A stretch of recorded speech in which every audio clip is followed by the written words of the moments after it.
Can I ask you a question? Yeah. So since I was on your last webinar, and since then every day I get an email that says I have an upcoming class without a teacher assigned. But I look at my email, the protocol test, there's nothing there assigned. Sorry, I know I'm throwing something in your wrench at the beginning.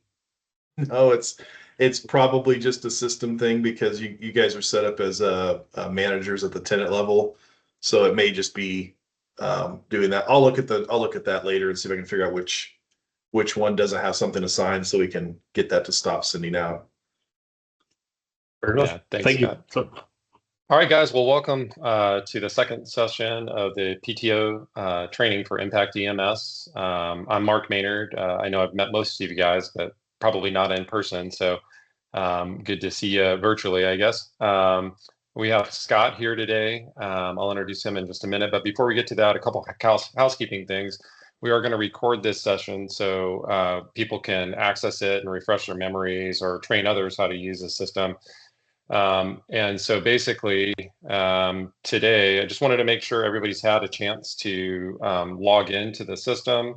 If you haven't, you guys please use the chat function within Teams to just let us know, and we'll kind of take notes as we go. If you guys have any specific questions about how to use the system, feel free to chime in during the presentation. Because others are probably thinking the same thing. If you have specific questions just for like your access, we're going to hold those to the end, so that way we can get everybody set up and the recording will look a little bit better. One thing I wanted to mention off the bat, and we'll get into this and remind you later, but just make sure you don't change the questions in the Q bank because that will change it for everybody else. You can actually change your individual tests, and we'll explain the difference between that later. And then our emails, both Scott's email and my email, are both in the chat. If you guys have any questions, please email me and CC Scott, and we can get your issue taken care of. So a little bit about what we're going to cover today. We're going to cover about how to send out an email template to invite people into the system if they're not already in the system, so they can set up their username and password. We're going to talk about how to add users and reset passwords.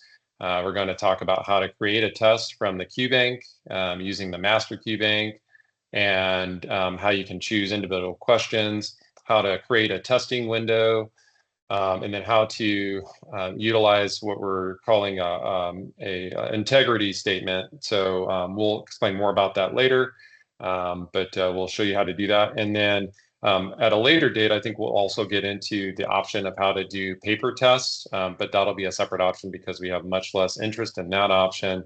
But if you are interested in that, please email Scott and I, and we can get you set up on that. So without further ado, let me introduce Scott. So Scott is a paramedic, and he's also running Impact EMS. He's worked in fire for a long time as a paramedic and now does education full time.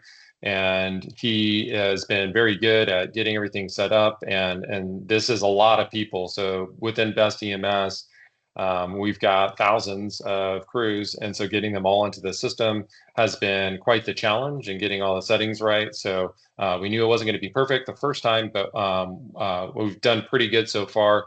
And obviously, if you guys have any questions or need anything, we're happy to help with that. So without further ado, Scott, why don't you go ahead and take it over? All right, thank you. I appreciate it. Welcome. I know I've seen and talked to some of you all. The last time we had this, there's even a couple faces in here, names I think I've actually met in person when I've been down in the Dallas area. So I will probably see more of you. I plan on being back down there probably in April for the next in-person class we'll be teaching over at Parker County Hospital District. So let's go ahead and jump into this. I'm going to get my screen share going here real fast.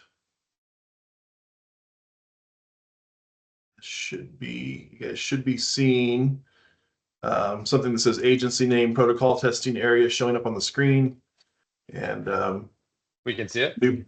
New protocol template course. I'm just in one of the test courses. So real fast, just to walk through a few things. Each of your agencies will have a protocol test we're going to use the word course. So this is a learning system. So everything is kind of run like a classroom setting, even though it's for protocol testing. So this module will have a location where you can build out your protocol tests for your different provider levels. If you have EMTs, if you have paramedics, I'm going to walk through those different steps here in just a minute. So there are a few functions that you as protocol test officers have. You also have some manager level access within the learning system. So as Dr. Maynard mentioned, one of the most important things is that when you are in a question bank, and the question bank, we're going to go through these steps several times here. So don't worry if I click something and you're not sure what it was. You can also come back and watch it later. I'm jumping into a question bank real quick because I just want to reinforce this. Because you do have the ability to cause damage with your level of access. I just want to reinforce these are the things to avoid, right?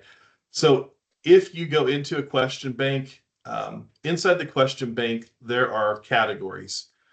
And this is where all of the content is managed. Some of you may find questions. I have not cleaned them all out yet, but and some of your agencies already have protocols using them, so we'll have to make an adjustment for that.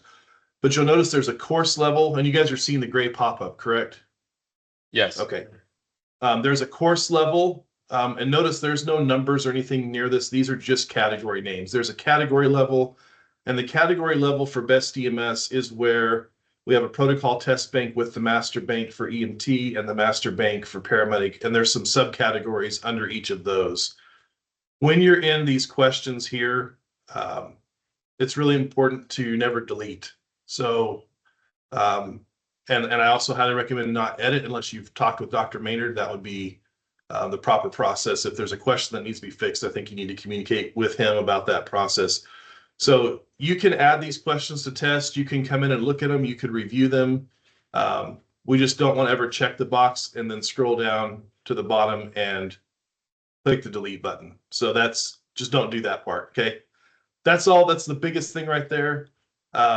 When it comes to users, you will also have the ability to remove users from the system. So please be very careful. I know if your department has turnover, somebody leaves, you're going to need to delete them out of the system. I get it. That's just fine.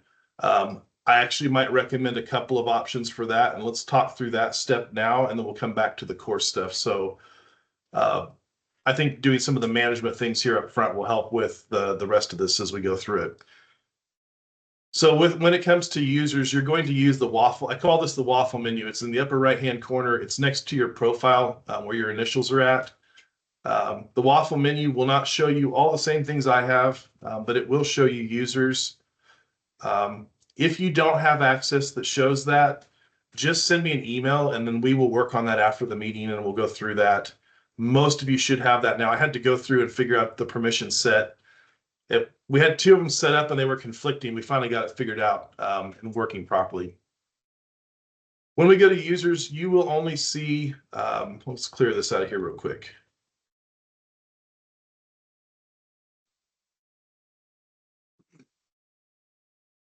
I'm going to go back to this page here. Sometimes nothing shows up or it lists everything.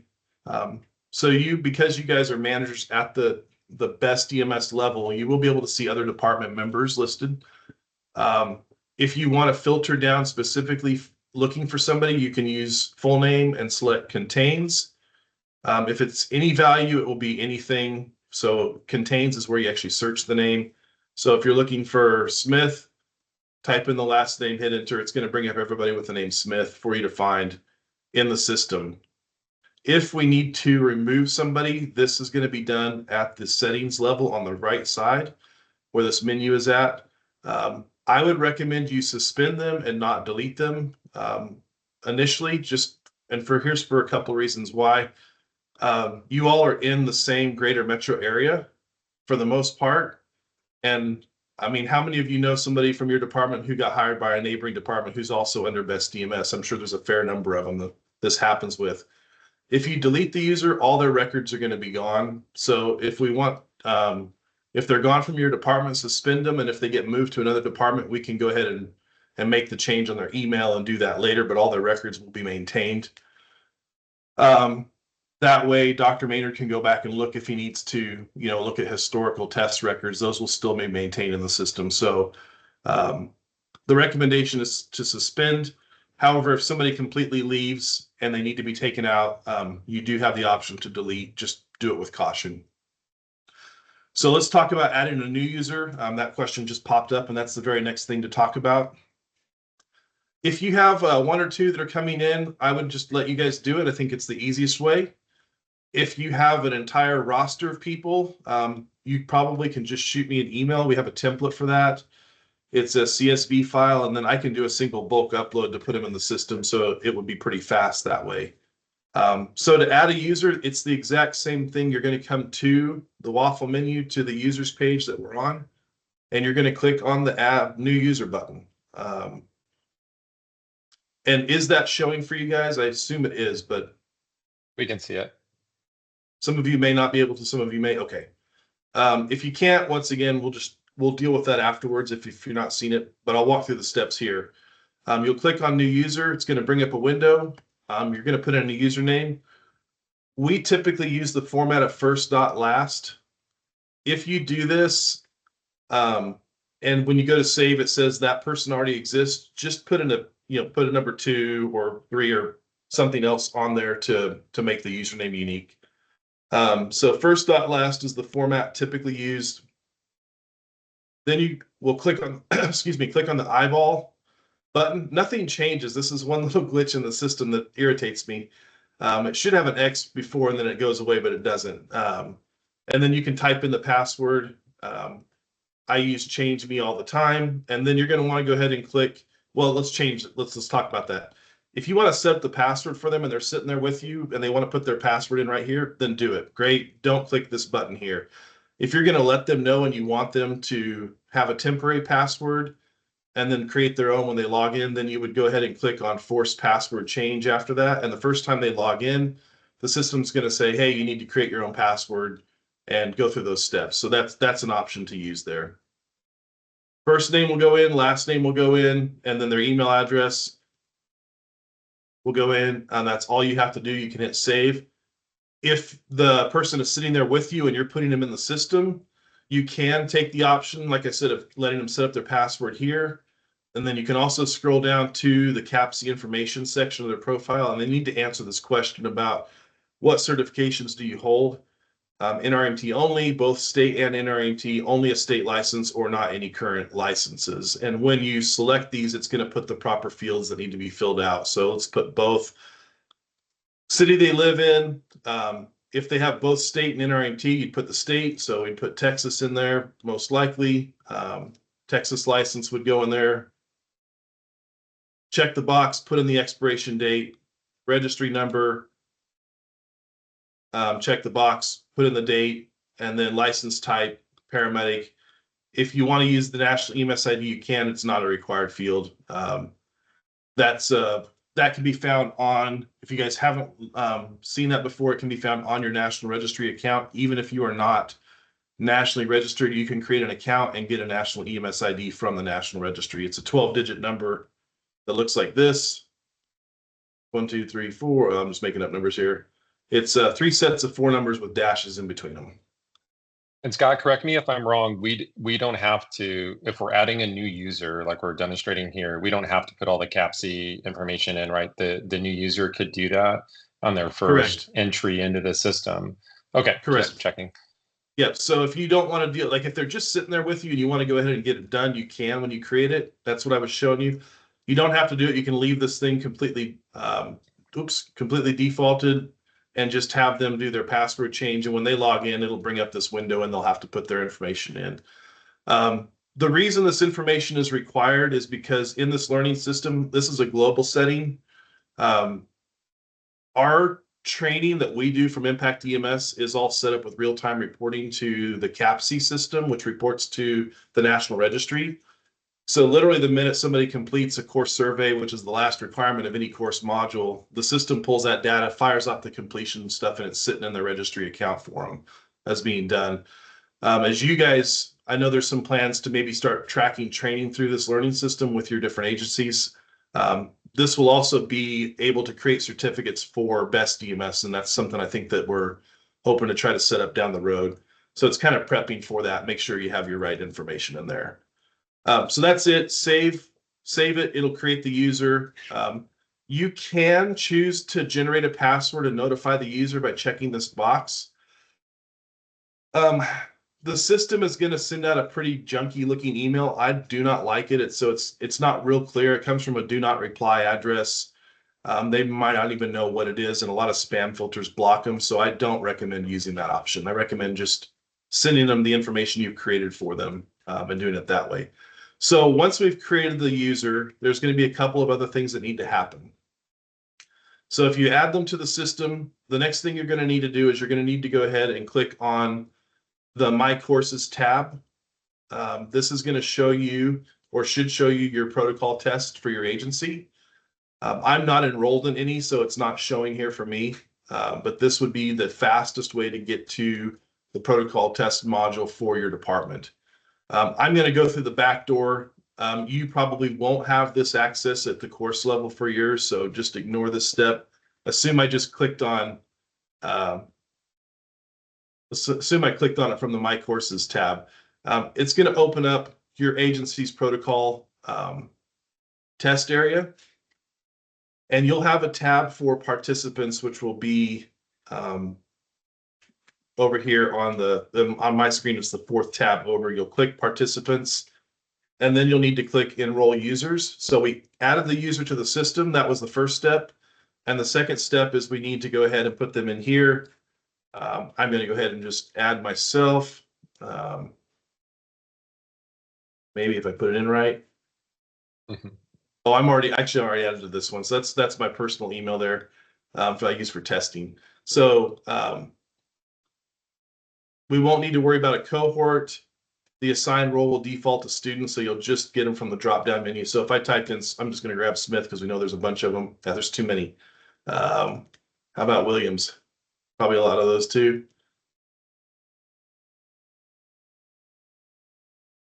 You won't have as many people in the system as I do. So once again, because I'm a global admin, I'm actually seeing the entire user set, and there's like 38,000 people in the system. So it's there's a lot of people I'm sorting through. But the name will pop up. In fact, actually, I'll just do start typing. So there we go. And I can just find them. You can use their email address or their name, and then you'll click it, and then you'll enroll the select user. If you're adding several, so let's say you hired 2 people, you add both the users to the system, then you come to this tab. You can do them both at the same time. So we could say, Dr. Northeim, will add him to this at the same time. So see, as you click him, it adds them to the part up here, and then you can enroll the users. And when you enroll them, I'll go ahead and do it here. I'm going to just do Maynard. So we'll enroll them. They'll pop up with their name down here. And it will show, in this case, his, he's tenant admin and global categories there. So, and once that's done, they'll have this. And when they click on the My Courses tab, they will now see your agency's protocol test show up there. So that's how you get them in the system. Any questions over those steps right now? I know that was a lot of rapid fire information.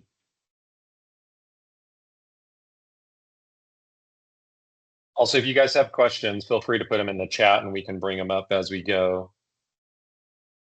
But I think the summary, if I can, Scott, is first they have Sure. to be added to Impact, the system. That's one part of it, and that's done from the waffle. And then you have to go to the courses and add them to the courses.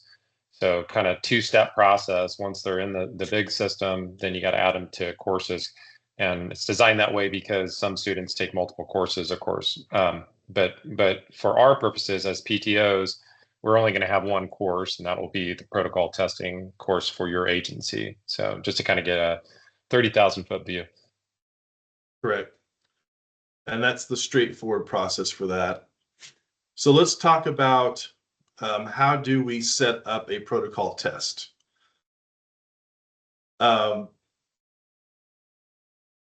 This process is going to continue to streamline a little bit in the future. So when we make these updates and changes, we'll talk about a few of them today that are coming. But for now, let's just start with the first area. The first thing is you're going to see something fairly similar to this. Once again, this is the template. So I use this I created this and then I could just clone it for all of the departments, then come in and just make quick changes by editing the small sections of it. So you might see one that just says something like this: agency name, protocol, testing area. If you need, if yours shows up, you should have your department name, but if for some reason it doesn't, you can edit. These are topic level areas, the dark black text. And so to edit that, there's just let's talk about edit. We need to go into edit mode, which is in the upper right-hand corner. I already had it turned on. You click that toggle switch and you'll be in edit mode. When that happens, you're going to have these 3-dot icons appear in each section. Those are where you can make changes, and you have your edit pen show up here. So if we wanted to change the name, we would just click that, type in the new name and hit enter, and it will save it. Department logo is a placeholder. In fact, I'll just jump over to Melissa Fire. I was in there working on theirs. So their logo has been added, and that's kind of what it looks like for, this is what it should look like for your agency. If you're missing the logo, which some of you will, I have not added all of them. I didn't have all of your logos, so they weren't all added. Then you'll just come in here with edit mode turned on. You'll hit the 3-dot icon on the right-hand side to edit, and then click edit settings, and it will open up, and you can actually just drag and drop the image file. You want them to be about maybe 250, 300 by about the same on the image size. You don't want to put in like a 1920 by 450 image, or it will take up the entire screen because it doesn't scale down. It puts the actual image size in there. So you'll want to make sure you size that image down if it's a large one. I'm going to go back to the course area here. So once again, when you open up, I'm going to walk through this again. When you open up or edit something and you're on the edit page, you can click the course link, which I'm going to hover over it. You can click course here, or you can click the short name, which will have your agency name and then PT at the end of it. Both of these will take you back to the main course area, the main module area where all of the information is at for that. The next thing down will be a statement. Not all of these are in place, so I'm going to actually copy and paste this into chat. I would recommend you guys just make a quick copy of it to use. This I can do that, Scott. Do what? You want to get it? I got it already. I'll put it in there for them. Everybody. Perfect. This statement is just a statement that we're going to put in place first so that we can set this as a requirement when we build out our protocol test here in just a minute. And I'm going to actually switch back over to this one, which is a cleaner one that doesn't have as much stuff on it. I'm going to show you how to make the Mark is Done button appear. When this is added, I'm going to go into edit settings. This is a text media area. That would be the type of thing needing to be added. And I'll walk through that with you in just a minute as well. We're going to put it in the general text area, that information that Dr. Maynard just posted in chat. And then we're going to go down to where it says activity completion. We're going to click there and it expands. And we're going to want to make sure this is set to student can manually mark the activity as completed. If it's set to do not indicate, then that Mark is Done button won't show up. So we want to go ahead and make sure it's set to manual, and then we'll save and return to the course. And what this does is this just became something within this module that we can utilize as a requirement for something else after it. So we do need to make sure this is in place before we build out the protocol test.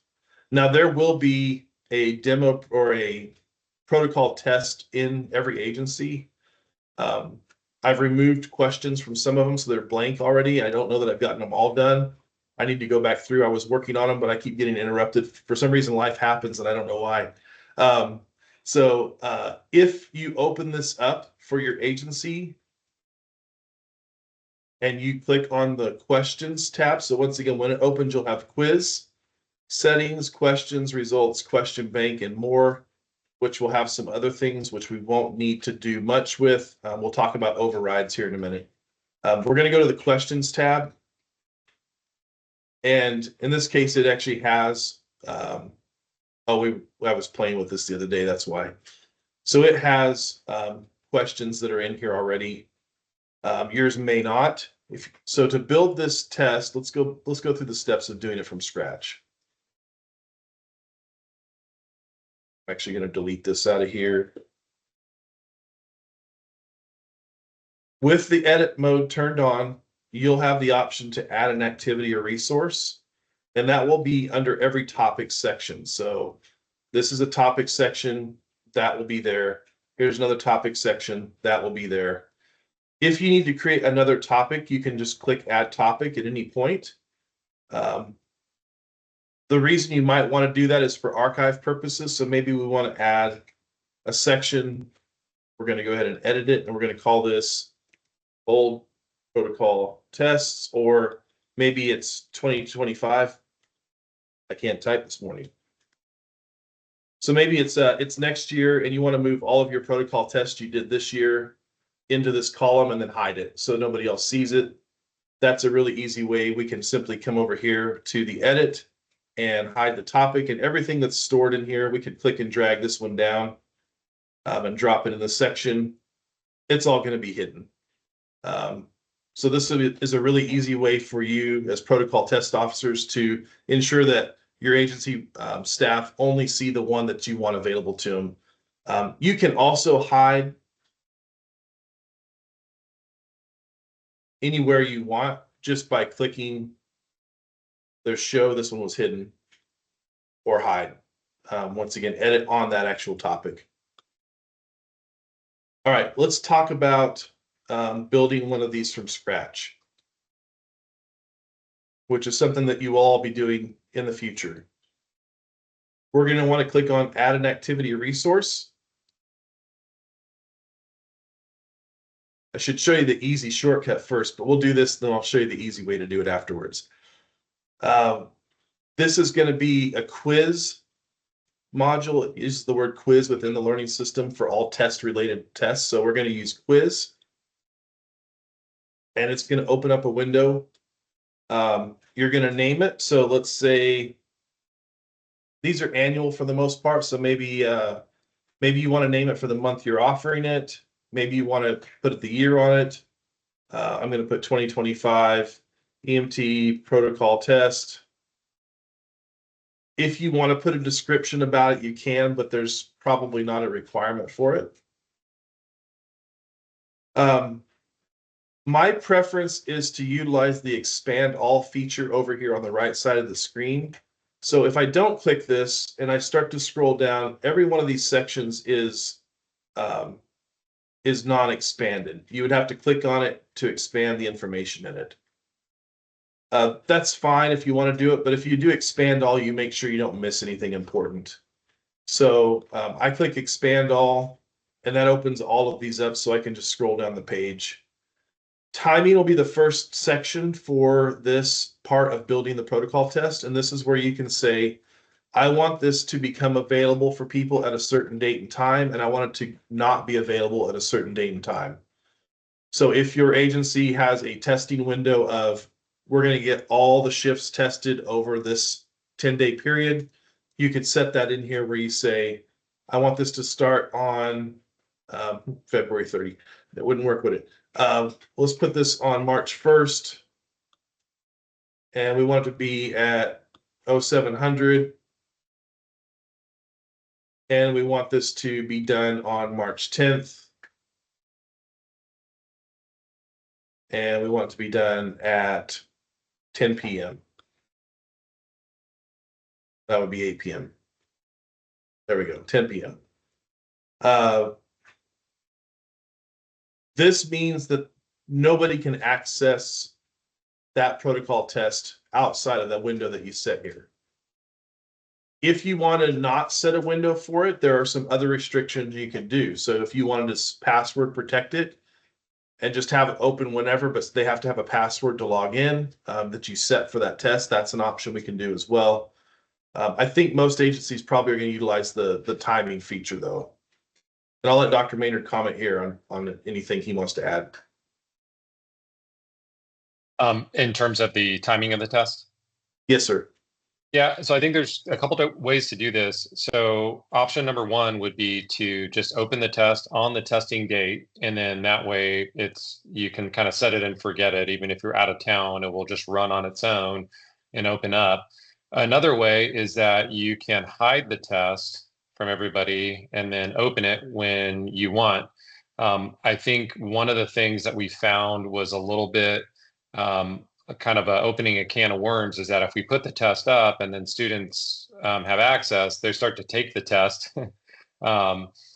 which is ironic that students want to take the test, right? But they would go in there and take the test, and then we've got people testing at certain times and not other times. And if you wanted to have more control over when everybody tested, certainly that's a better way to do it, is to make sure that there's an opening time and a closing time.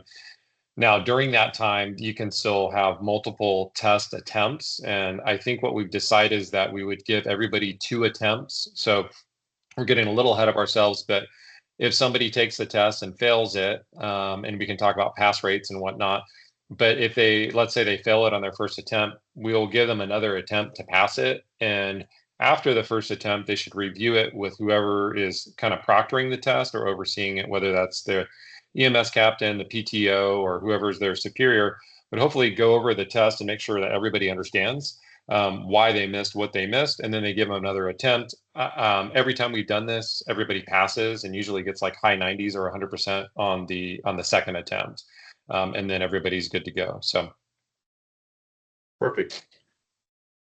So back to this. If you don't want to set dates this way, you just don't check those boxes, and it'll just be available and stay available unless you hide it or unhide it. That would be your other option, like we just showed a minute ago. The next option is time limit. If you want to set a time limit on it, you can click enable, and you can say, if it's a 100-question test, I'm going to give them 2 minutes per question, so I'm going to put 200 minutes here. That's where that would be enabled or disabled. If you don't want to set the timer on it, then you don't do that. There's a couple reasons why timers are good, and there's a couple reasons why they might be problematic. So if your staff are taking this on shift, having a timer in place and they catch a call means that it may time out while they're on the call, and then we have to work through that issue. If there's not a timer set on it, then they could come back and pick back up where they left off and finish it. So that's a reason maybe not to, but also setting a time limit does encourage people to actually like sit down and get it knocked out right away. So just something to think about. If you do set a time limit on it, then you have the option of what happens when the time expires, and open attempts are submitted automatically as the default. And I would just leave it as that. That's probably the best way to deal with that. Grade category, you won't need to worry about this part. Grade to pass, this is going to be, once again, going to your open book, closed book, correct? If it's open, you set it at 80, and if it's closed, it's 90. Did I get that right? Switch it, yeah. So if it's closed book, you have no access. We only require an 80% pass rate. So closed book is 80%. And if you're open book, we expect a higher grade because you have access to the protocol, so 90%. Although we are trying to push towards closed book testing for most agencies. The exception to that would be if you're new to Best EMS, which of course everybody on the call is not new to Best EMS because you're already with the system. But anyway, that would be a conversation to have with your medical director to see what a pass rate will be. But the policy within Best EMS is 80% pass for closed book and 90% pass for open book.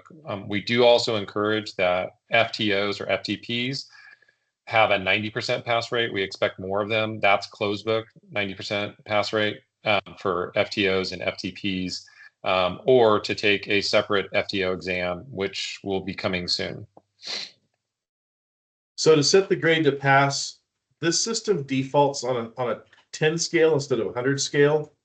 So instead of putting 80 or 90, you'll just put 8 or 9 out of 10.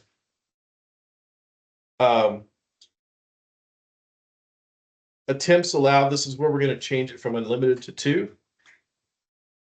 Grading method will default to highest grade, and then just leave that. That means if they take 2 attempts, the one that was the highest score is the one that's going to be counted in the system.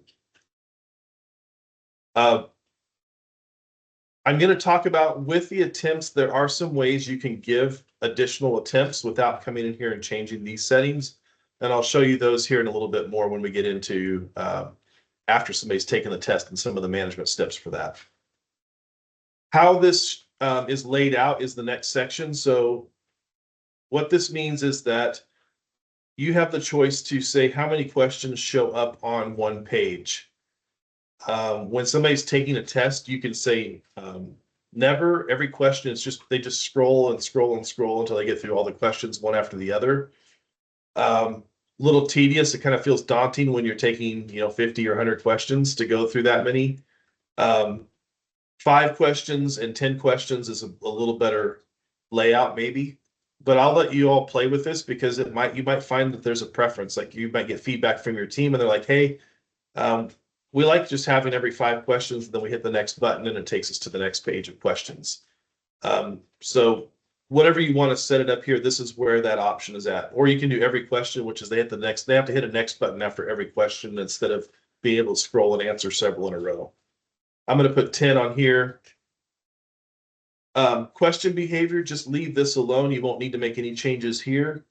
Shuffle within questions means that the answer choices always shuffle within the system.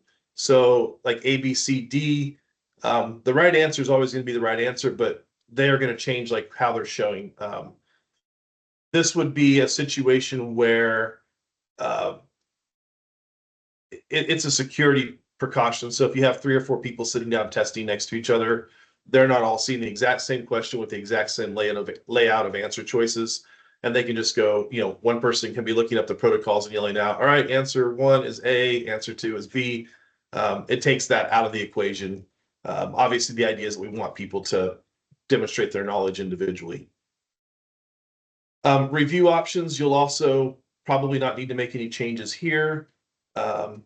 Basically, what this is will show like feedback, what the right answer was, all that after they've taken the test. That's the way it's configured. Appearance, you won't need to make any changes there.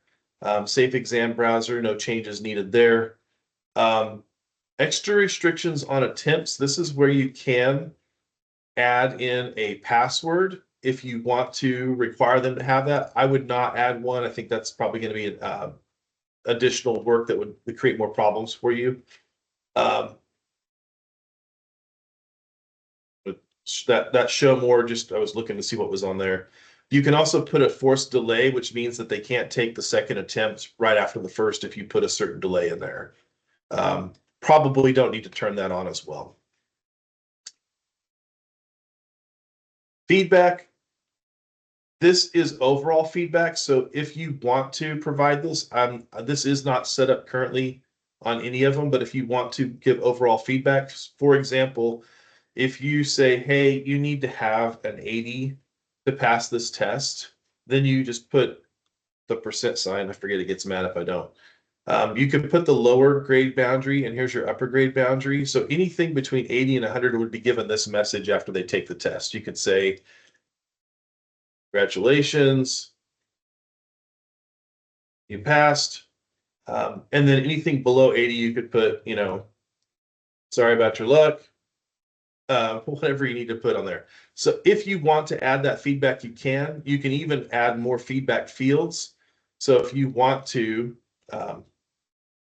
I forget it does that. When you add those, it resets everything. It doesn't reset what you've done, it just puts the screen back. So it adds in, we added 3 more fields. So we could even say anybody who gets a grade between 70 and 80 gets this message. anybody who gets a grade between, 50 and 70 would get this message. If you want to get real detailed, you could do that if you want to. I think it would be a cool idea also to remind you of, the policy that, if it's below 80%, you could type a statement in there that says, you have not passed, please review this with your, superior and take the second attempt when you're ready. And then that might be a good reminder for you guys on. I'm all about, processes that don't require you to remember a bunch of stuff and letting technology work for you. So if that's helpful, please use that.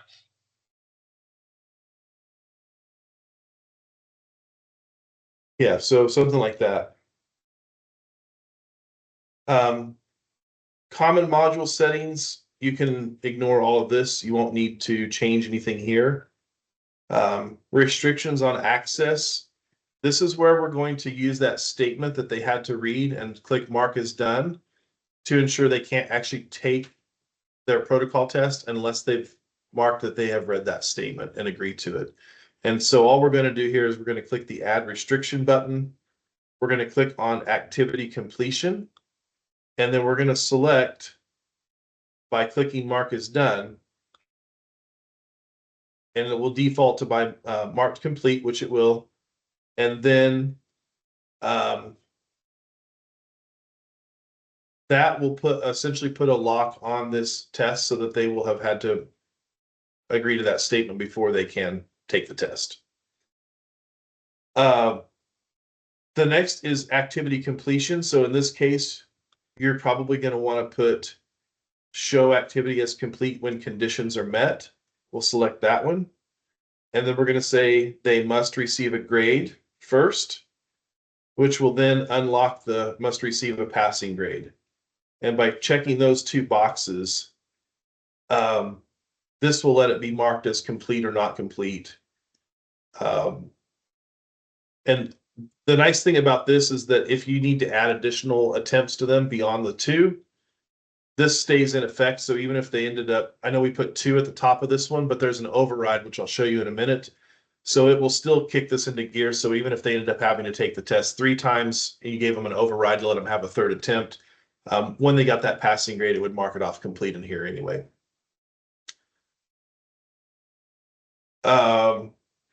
You can add expect completion date by. I don't recommend it though. It's the way this is set up. You don't really need to check that box or put a date in here. Tags, if you want to utilize a tag, you can create a tag. There's some use for it. So for example, if you want to tag this as, I'm just going to pick on McKinney if I can spell McKinney right. Is K capitalized or not? Either way, I think yeah, that's correct though.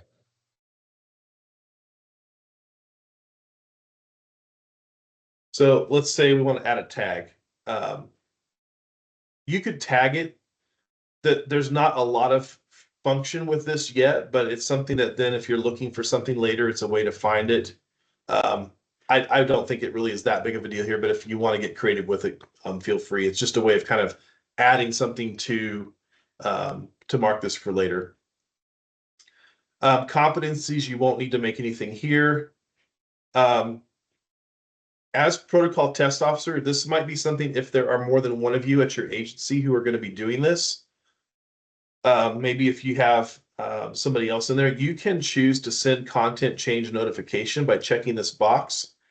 And what this will do, it will let anybody know if something has been changed within it. I don't recommend doing it, but it is a way to, if you needed to send out an alert that something was updated or changed on it, that can be done. But it does send it to everybody who has access to that.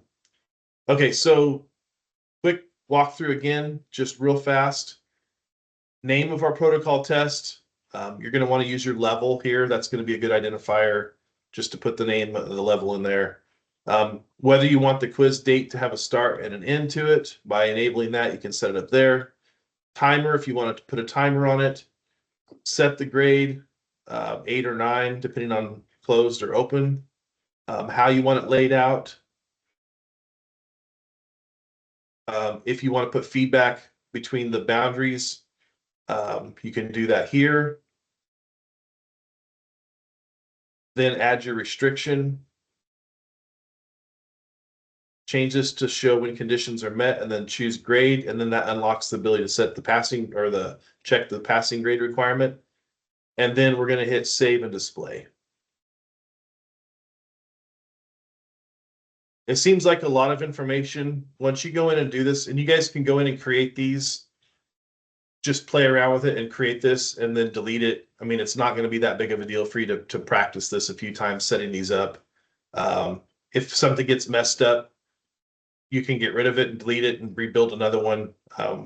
Once people are using it and taking the test, that's when we don't want to delete it. So, but up until that point, you're free to make changes to it. So notice we're now on the page I showed you guys earlier, which is where we have the quiz. In this case, because there are no questions added, the add question button is sitting here. You can choose to click it if you want to. It's also giving you a summary, right? We put that they have to receive a grade, they have to receive a passing grade. There's 2 attempts allowed. I didn't set an open and close date, but if I had, that would be displayed here as well. I've set the passing grade 9 out of 10. You can click add questions if you want to, or you can just click the questions tab. They're going to take you to the same place. Settings is going to take you back to the page we were on when we created this. So if we click settings, we're back to this page here where we set up all that information. So if you need to go back and make a change, that's going to be on the settings page. So let's go back to our questions now. So this is where we're going to add questions to the test. It's not a real big, like there's big buttons everywhere, but adding questions is this tiny little drop-down menu. It's kind of almost counterintuitive a little bit how hidden it is. But over on the right, you're just going to click on the add, and it's going to bring up 3 options. You can choose a new question. This means you're going to create a new question from scratch, so you're not going to be using this one here. You can use it from a question bank, which is probably what you're going to use if you want to actually select which questions are on this test individually. You can also choose a random question, which is where it will pull a randomized selection from a question bank category. I'm going to start with that one. Actually, I'm going to start with from question bank first, and then we'll do random question. So we're going to select from question bank. It's going to bring up the options here. It's going to take a minute because it's loading the question bank.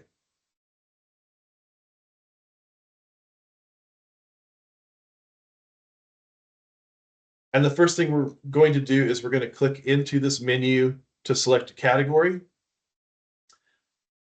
And as I mentioned earlier, you're going to have quiz level, course level, and then category level questions. And everything that when you build a protocol test, it will need to come from the category level each time. So even if you have questions, so see how there's a number that tells us how many questions are in that category. If you have something up here with numbers in it, don't use that to build your protocol test. You want to actually go to the protocol test bank category with the best EMS master bank, EMT, and paramedic being below that as subcategories. So in this case, we're dealing with the EMT. So why do we have 2 different categories under the master bank? FRO questions just means that the first responder organizations, these questions wouldn't be ones they would need, but every EMS every agency within BEST is going to use those sets of questions for their EMTs. Just if you're a first responder only organization, you would just select from this category. You wouldn't want to choose this one here. So let's say that your agency is not a first responder. You actually have, you're doing transport, and that's your differentiation, right? The first responders aren't doing transport. That's correct. So let's say your agency does transport. If you're, well, let's back up. If your agency does not do transport, you would just select this. And now you have those 63 questions are going to load. My screen just went black on my side. Hopefully it didn't do it on the live stream there. We can still see it. Okay. So right now, it just brought up all of the questions, and you can even begin to see the first part of the question as highlighted. If you want to review the whole question, you go over to the magnifying glass on the right with the plus symbol in it, and you click that's preview, and it will bring up a preview window. You can actually see the whole question. You can see the answer choices. You can click to fill in with the correct response and verify it. So that's just for preview. And then when you're done with that, you can close the preview. And let me close that little window. So this would let you go through and look at the questions and kind of pick and choose what you wanted. You can go by the tabs here. This is where it gets a little tricky. If you're doing this where you add these in manually,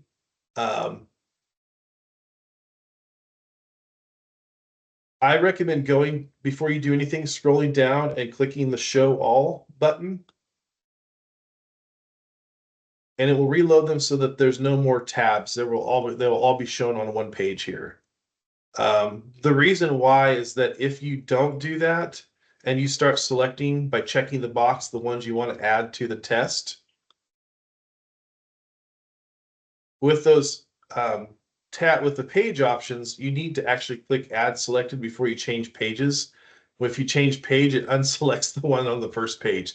It's a bit of a glitch within the system. I think that is getting fixed with the next upgrade. We're working on getting ready to upgrade the system, which will be a few minor changes on layout, like a little bit of stuff, but it won't affect anything we're talking about today. It will actually just fix some of the little underlying things we've identified over the last year. Once you've kind of gone through and picked the questions you want to add to the test, and I'm just randomly clicking some here. And this is going to be a little time consuming, right? Taking the time to build your test out this way, but it's probably going to let you pick, specifically what you're looking for. You're going to go to the bottom and you're going to click Add Selected Questions to the quiz. And now they're all added in here. And it's going to show you, because we chose to display these with 10 questions per page. You'll see page 1 has these questions, page 2, etc. So let's say, okay, I added 18 questions. I need to I want 50 questions on this test. I'm going to add more. I would click Add from Question Bank. We're going to go through those same steps again. So in other words, and it defaulted to what we'd already set up, which is the FRO questions. Now it's not going to show, it's going to show all the questions here, and it's not going to show the ones you already selected. However, it will not duplicate. So if you had added this question the first time and you came back and checked it again, the system won't let you put the same question on there on the test twice. It just won't add it to it. So you don't end up with duplicated questions on there. All right, so this is the way to actually manually choose. Now, if you're trying to find information, I'm on a Mac, so I'm going to use the Command F feature. And I'm going to type in CPR, and it highlights for me those words that I searched for. Windows, I think, uses it's not Command F, it's a different one, but it's the same thing where you can search. So you can utilize the search function to actually go through and find, specific questions you're looking for. If I'm looking for decompression, it's going to highlight as I type it. If I'm looking for DNR, it's going to bring it up. So you can kind of quickly look for questions that way. That's an easy way to utilize the search function on your computer.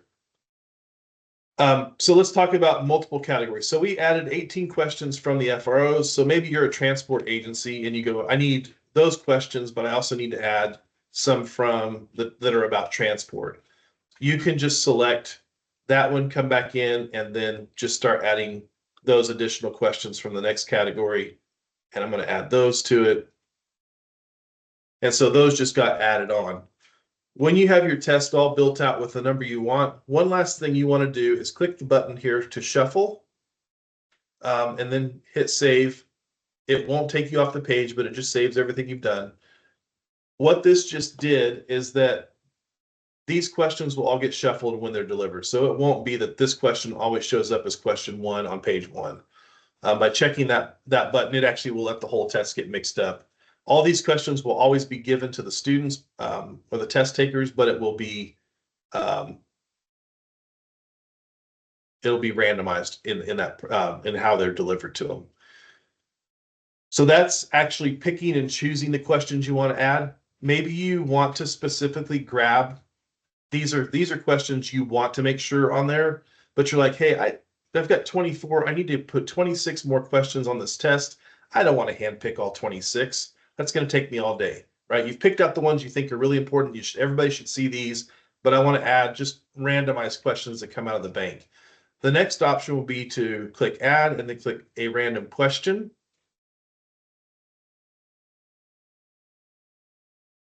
Wait for it to load. It always runs really slow when I'm doing a screen share. That's just par for the course. We're going to choose our category. So in this case, if you're a transport agency, this is a subcategory of this one. See how it's recessed down from it? If we check the include questions from subcategories 2, it's going to add in those 63 plus the 14. So all 77 questions are now available. And we're going to say, I want to add 26, was that what it was? 26 randomized questions. Once again, the system is going to know which ones you've added manually, and it will not add those to the test, so the students won't see a same question twice. And then we're going to go ahead and click add random question. And just for clarity, guys, you can start the test creation with random questions. So instead of putting 26, you can just do 50 and make an EMT question random test, if that makes sense. Exactly. So now you can see that we had all these we handpicked, and then it starts showing random, right? So at this point, it's adding in the random questions to the test. I'm not sure why. Oh, it's because these were on pages. I apologize. That added it weird. I forgot that it broke them out by page on here. I don't ever set these up with the pages. So I forgot it did that. So I added those to page 1. That's what would cause that issue. So if you can actually choose what you want. Once again, it really makes zero difference if you select the shuffle button, and it's still going to only show, it's supposed to only show 10 questions per page. I need to double check that. I've not seen it do that before. So it's probably because I always start with the random feature. So let's go back here. I'm going to show you guys here. We're going to select all of these. I'm going to delete all of them from the test. We're going to go back to a clean slate.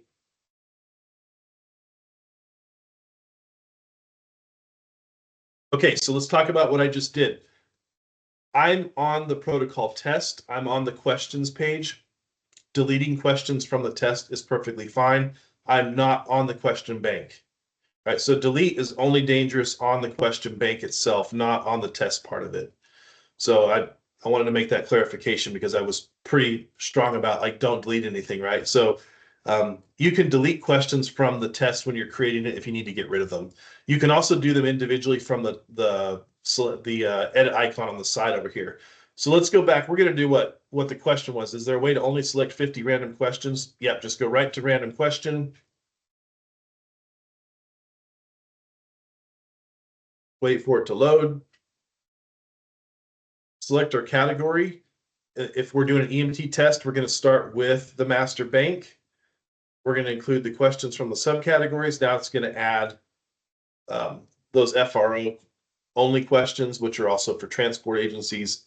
Now we're going to go ahead and we're going to select 50.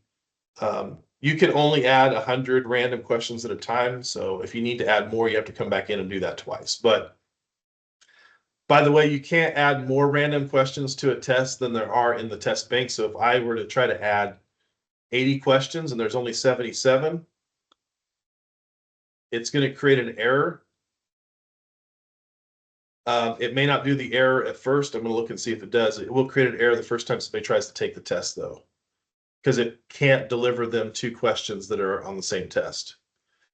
So it showed 80, but this will actually create an error in the system when somebody tries to take that test. So I'm going to select all, delete selected. No, actually, I'm going to show you here. If you want to delete a question, you just hit the delete button over here on the right. If you want to get rid of a few at a time, we're going to go ahead and we're going to select deselect all. So by doing from the start, it put all of the questions broken up 10 per page, like we wanted to do. So in this case, I'm going to come in here. I'm going to get rid of. I'm going to check the box for these. We're going to take this down to 50 questions just by selecting the ones we want to get rid of.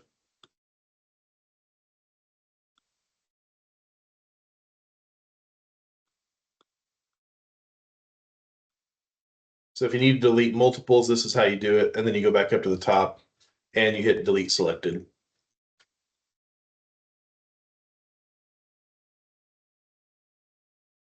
So we have a 50 question test that's all randomized just by those steps there. Now, Scott, Any let me ask you a questions? question. Sure. If we're choosing to randomize, so all of these are randomized questions, it'll randomize from the entire Q bank. So it will only randomize from, in fact, let's go back and walk through that. Give this a second here. It will only pull random questions from the categories and subcategories we selected when we added them. So Right, when we okay. click a random question, so let's talk about the paramedic level because there's several different categories, and y'all, we're working on making changes so that we will actually be tagging every question with multiple tags in the future. It's a project that's definitely planned out. It will make this a lot easier because instead of having to use just the category, we'll have a single category for EMT, we'll have a single category for paramedic, and then every question will be tagged. So you could actually just choose like EMT, FRO. They're not tagged right now, but every question that was EMT, FRO tagged would then just show up. So you could say, hey, I just want to grab 30 of those. I want to grab, you know, I want DNR questions. I need 2 of those. You could randomize from within those tagged categories because as we search a tag, it'll bring up just the questions that are tagged that way. It's not done in the system, so it's not a feature yet. So let's talk about the paramedic level. So in this case, we have the master bank, and then we have several subcategories. So we have our FRO paramedic questions, which would not include the antibiotics, the levofed, or any of the other transport-related questions. So if you're just a first responder organization with paramedics, you would just want to random from this category only.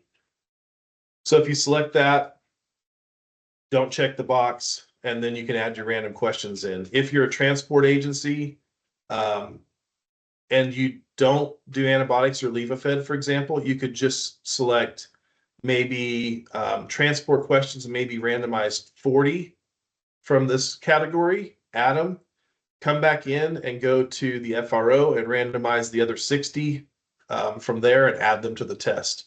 And now you've eliminated, you're pulling questions from both banks at random, but you're not going to see either one of those.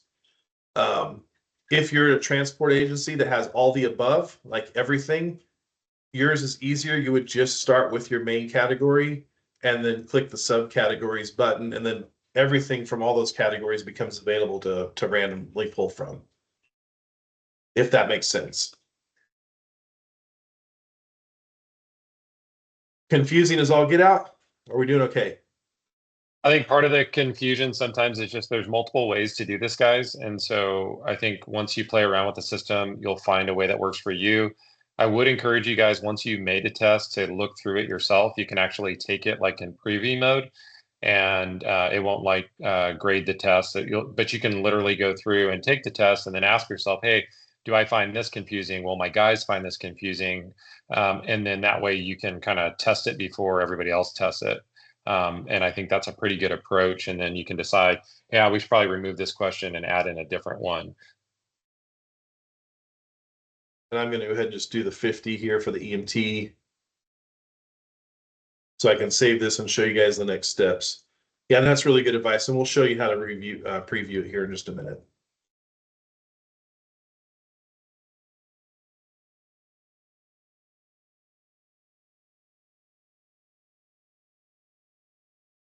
Also, guys, if you're thinking, every time we have to do this protocol test, annually, or when somebody new comes in, remember you can set it up the first time, get all your settings correct, get all your questions accurate and like you like them, all the questions that you want and you don't want.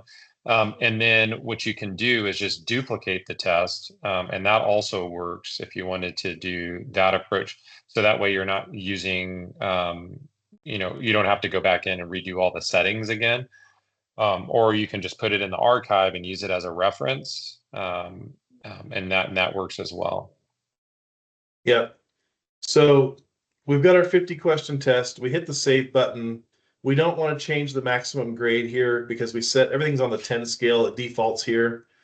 If for some reason you wanted to try to move to 100 scale and you change this to out of 100, and you would have to go back into settings and change that from the 8 or 9 to 80 or 90, because those two numbers are tied together. So that's why I just use the 10 scale, because it's defaulted. Okay, so we have the quiz. If we click back at the quiz tab, now we have the option to preview the quiz because we've actually added questions to it. And if we click preview, it's going to open it up. There are some nice features about this that I think are good for you to share with your team. One of them is the flagged question feature. So if somebody's taking this test and they're like, man, I'm not really sure about this, I'm going to flag this question. Over here in quiz navigation, notice how it added a little red flag in the upper corner. This is really nice if they're going through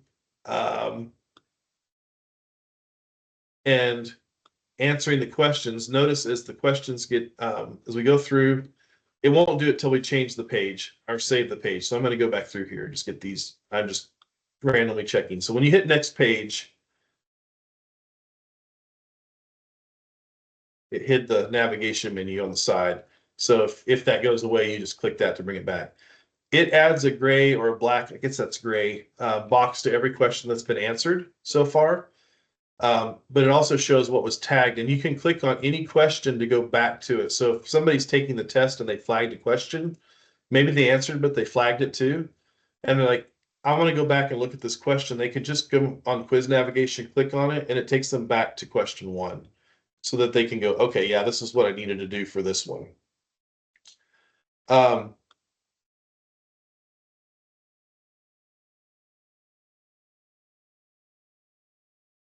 Really? Oh, clear my choice is only on multiple choice. Sorry.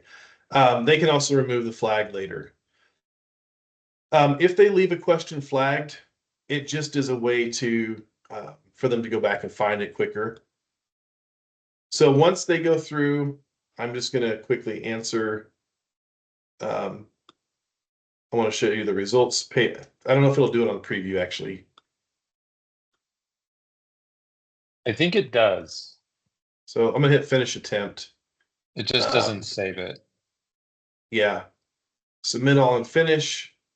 So it's popping up. If they didn't answer something, it's going to pop them up here and say, hey, you didn't answer X number of questions, so they can go back and find them.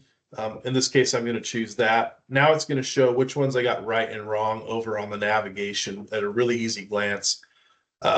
Green check mark means we got it right. Red means we got it wrong. So if somebody has, 2 or 3 wrong, they can see them really easily, and they can just click this menu to go right to that question and look at it there. This is really handy if somebody doesn't pass on their first attempt. Then when you're going through the exam with them, you just go over all the red ones and you talk through them and why the correct answer is correct and their choice was not correct. And then they have another attempt left over if you set it up that way with the 2 attempts. So it's a pretty handy way to just navigate through instead of clicking through every single question. So let's say that you're reviewing this and you go, hey, this question is wrong. There's something wrong with the question. For editing these questions, I think Dr. Maynard wants to be in the loop if one of these needs to be fixed, so don't just do it yourself. However, by clicking the edit question button, it takes you into the actual bank. This is the question bank. And I did not create this, but I uploaded them, so my name's on a bunch of them, just so you guys know. But it's going to have the question ID as the name here. So if you want to just copy and paste this, you can shoot him an email and say, hey, this is the question we have an issue with, and he can go look it up on the spreadsheet really fast. And then if a change is needed, however that process works, I'm going to leave that with you all. Whoever needs to edit it, can just come into the question bank, find that question, make the change as needed. You know, if it's a different answer, the answer choices are here, and that can all be saved. When a question is edited or edited and saved, it is going to create a new version every time in the question bank, and it will tag who did it. So if you make a change to one of these, it is going to show that you were the one that made the change to it. So just that way you're aware. It also means that we can go back if we need to later. I say we, your team can go back later if you need to look at, let's just grab one of these here.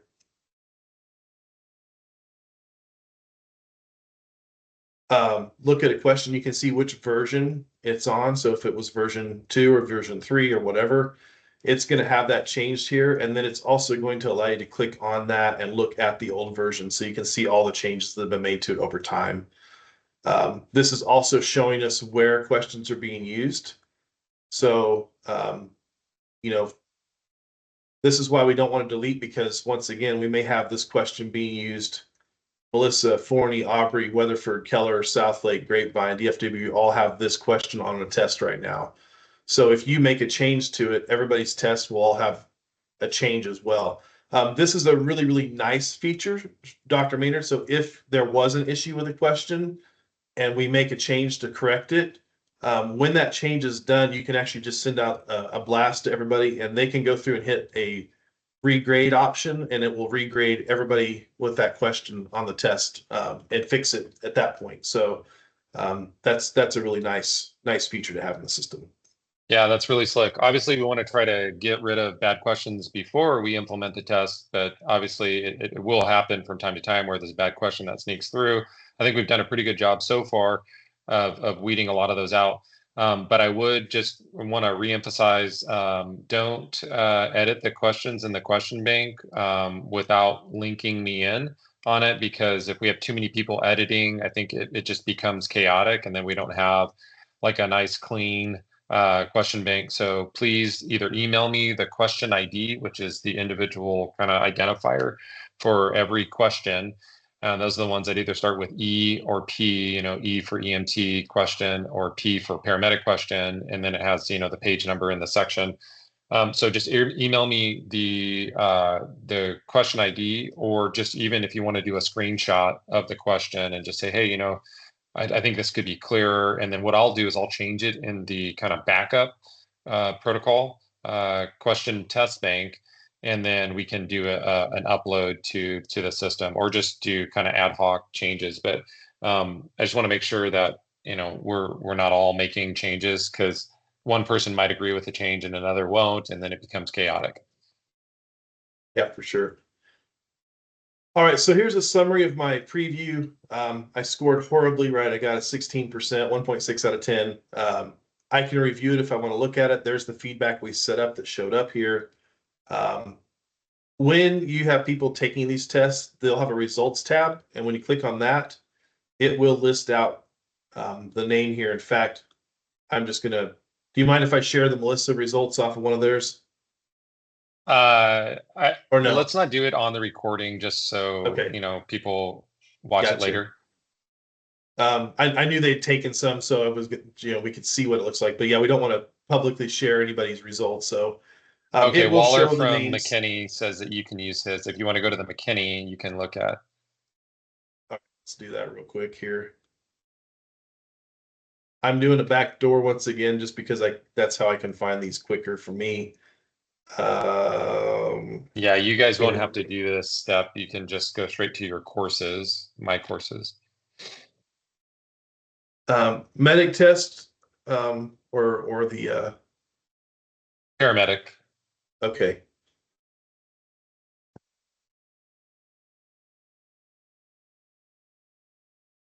So we've had 2 attempts here on this one here. So if we look at the results tab, we're going to have grades, how much time they took to take the test, what their grade was, and then you can see the questions as well. Once again, which ones they got right and wrong. And once again, this also, if you mouse over a question, you can look at the review response for, like, it'll actually, if you click it, it'll actually bring up that question and you can look at the information about it in a preview window, which is nice if you wanted to, from this view, if you wanted to go, well, why is everybody missed question 1? So I'm going to look at this one and go, well, what one was that one for him? So in this case, question 1 in here is actually question 41. It was this particular question. There's information about it. For him, this was question 35 because once again, the randomizer was turned on. So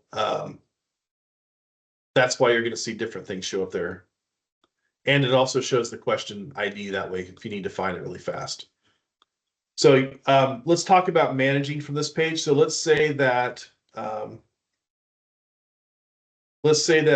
we go, you know what, we're going to go ahead and go, they did really, really bad on their first attempt. They did okay on their second attempt, but they didn't pass. So we can add a third attempt if we want to as an override, or you could choose to delete the first test results completely, and that would allow them to have another second attempt. So if there were 2 attempts here, they would actually have the same name. They'd be right below, one above the other. You could just check the box and you could actually click delete selected attempt. I'm not going to do it. And then if they had 2 attempts, it would just be 1 saved attempt now, and they would be able to go retake that test. So that's an easy way to let somebody have a third attempt if they had a really, like, especially if they got a call and they timed out, they only had 10 questions done on it.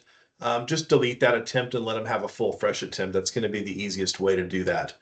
Let's talk about another option. Maybe there's a different option where somebody had the time, they did both their tests, they didn't do very good. You've done some remedial work with them. Training officer's been involved, medical director's been involved, and the decision is let's have them take it a third time. Once again, I'm going to go switch back over here. So once we're in the quiz, right under the More tab, there's going to be an override section, and then we can go ahead and click override. And then we're going to click add user override. I know I'm in this class, so I'll put my name in here.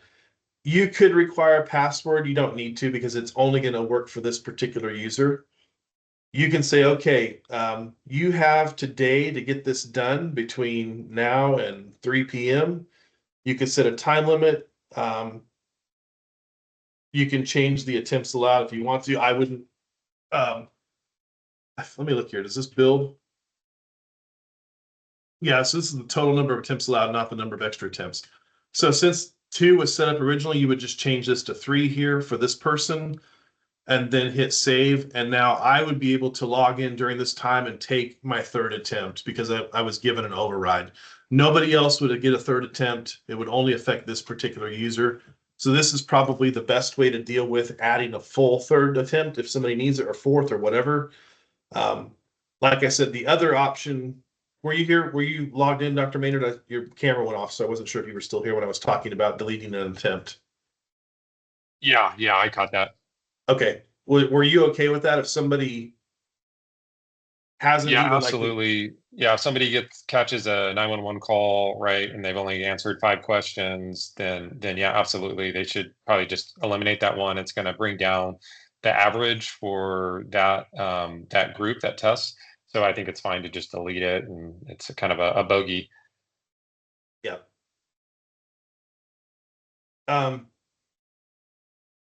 Yeah.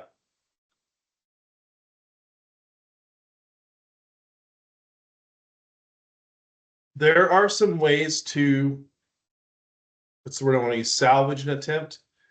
So if you set a timer on it, and that times out, and they had 40 of the 50 done when they got a call, and they're like, man, I just want to complete this test. I'm not going to show you how to do it because it requires several steps. Reach out to me if you want to, because there is a way we can go into the settings, make a couple changes, and then allow them to pick up and continue where they left off. But it's global, so anybody during that window when we do that would have those same things. So typically what I would do is like set it, have them do it, and then fix it back to the way it was, because there's not a way to add the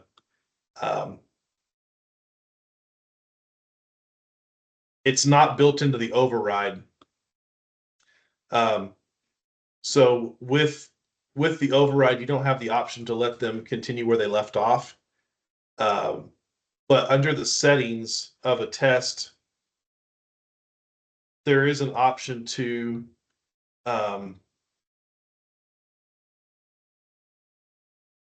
extra attempt builds on the last attempt. It's always defaulted to no. We can change this to yes, and then you can add the override, but this will affect everybody taking the test once that's changed to yes. What that means is if they take their second attempt, all the answers they had on the first attempt will show up and they can just change them. So we don't want that enabled most of the time. So there's probably not many instances where that would need to happen, and I think probably just adding a third attempt to it with the override is the best option for it. Okay, that's the test.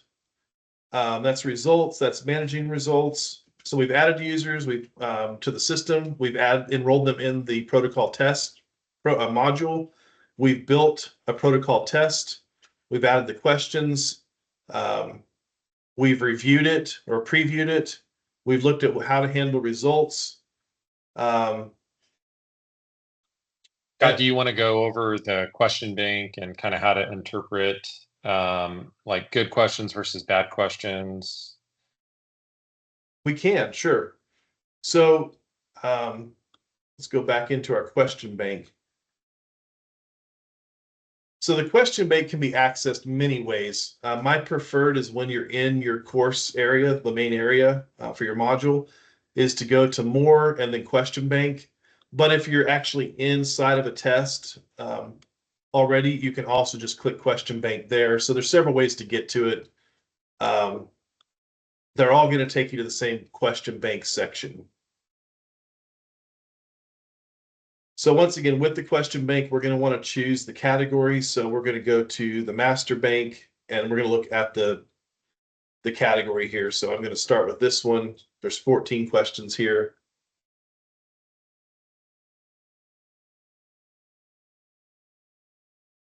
When I'm in the question bank and I'm not building a test, it doesn't give you an option. Well, you can also show questions in subcategories here. So if we check that box, then it's going to show us everything under the EMT master bank.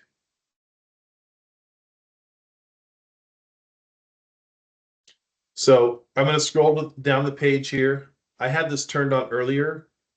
Nope, it doesn't. It shows everything. I couldn't remember how it did on this page.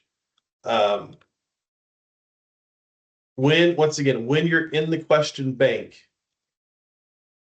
do not utilize the with selected function at all. There's two options there, delete and move. We don't want either one of those to happen. So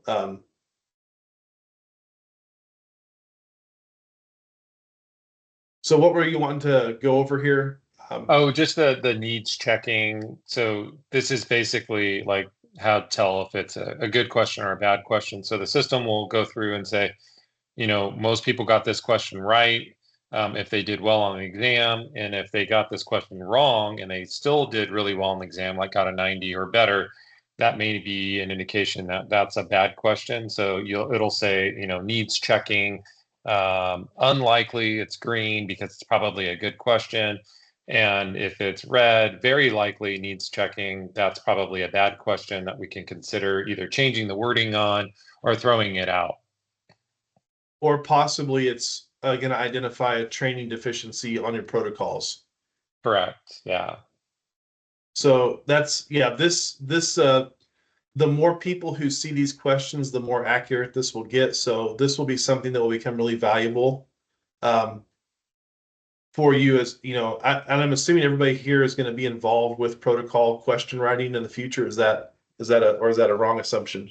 No, yeah, we definitely will rely on the PTOs to submit questions in the future, just kind of expand the question bank. Because I think these are the guys that are the experts on where the knowledge deficiencies are and Okay. what we could teach and how to ask it in a creative way. So just scrolling through, so far everything's looking pretty good, right? We had 1 that's red, 2 that's red, 3 that's red. So most of these are pretty good questions. So let's just take a look at this one really fast. This one's it's on 6 different tests. So if we click the 6, we can go, okay, so it's been attempted by this many different tests have been this. Only 19 actually people have seen this question so far. So not a real big number yet. But which of the following medications is not within the EMT scope of practice? This would indicate there's probably some level of confusion. What's the percent here?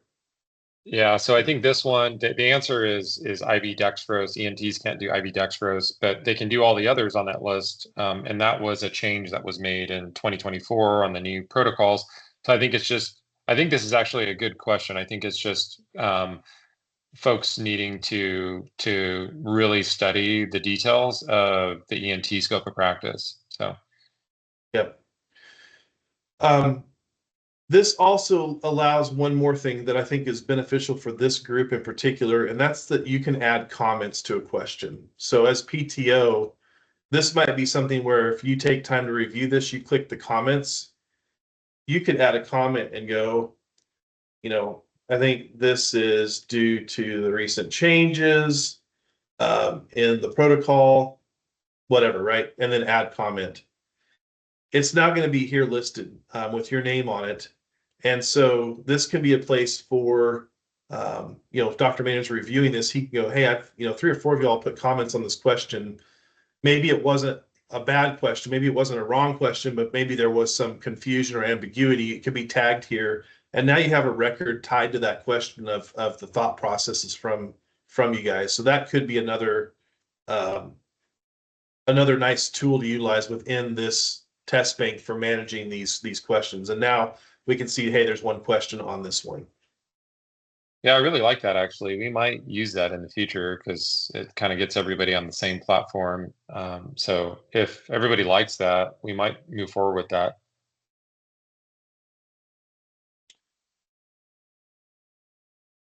All right. Any other questions from you all? I'm trying to think if I think I've covered all the main stuff, but there's probably some questions, and there's definitely gonna be some of those what if situations.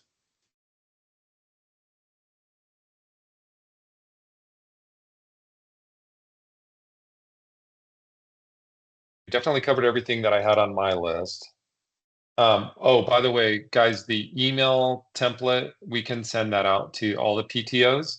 So you guys have it. And this basically just gives people the link on how to get to the best EMS landing page on Impact, and then instructions on how to set up their first out last and the temporary password, and just gives you a way to kind of send out an email to all your crew members and make your life a little bit easier by just not reinventing the wheel. But I can send out that template today so everybody has access to it. And let's talk about that real quick for user management, because I think that's a good tie-in. There are a small percentage of people at best who have common names, right? Your Bob Smiths. There's 2,500 of them in the world. I mean, in our learning system, probably not that many, but Chris Waller, we had 2 of those, right? That was just, we do, yeah. Just as an example, which completely messed me up, by the way. I didn't realize it, so I didn't have the second Chris Waller loaded in the system properly, because I was like, no, I know where Chris works. I've met him. He's at McKinney. He's not at this department, and no, he was at the right. So that they had to get that fixed, right? Yeah, the OG here. So if somebody goes, hey, I tried using my first dot last and it didn't work, I can't get logged in, just go to the waffle menu, click on users. you're only going to see the people in Best EMS when you're searching here. So it doesn't, if you type Smith, it's only going to be the ones at Best that are in here. So I'm gonna pick on Waller since he's here. One of them's here. So both of them show up, right? We've got Van Alstyne and McKinney. So you can find your user, and then to get information, you just go to edit user account over here on the right side where this little menu is at, and it's going to have their username right here at the top. So if it had a number 2 added to it, it would show up right here. So maybe if their username is not working, you just double check here real fast and go, oh, they had to append a number because that person was already in the system, or that username was already in the system. The other thing that they can do is they can log in with the email address on their account as well. So this is where you double check the email. Maybe they put a personal one that came through to our system, and that's how they got loaded in instead of a department email. If you need to change it, you can change it here. But they can log in with their username, or they can log in with their email address and then their password that was set up at that point. So that's troubleshooting adding your users into the system if they're having trouble getting logged in. And if neither one of those things is working, just reach out to me, and I'll try to see if I can figure out what the issue is. It doesn't typically take long, and if I'm sitting at my desk, it's usually 20 seconds and we have it fixed. If I'm not at my desk, it might take a little longer.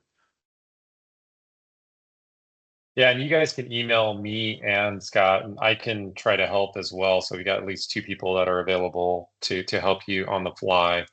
But I think we've covered everything that we needed to at this point. So what we'll do now is, if you guys have individual questions or need access, if you're good, feel free to jump off and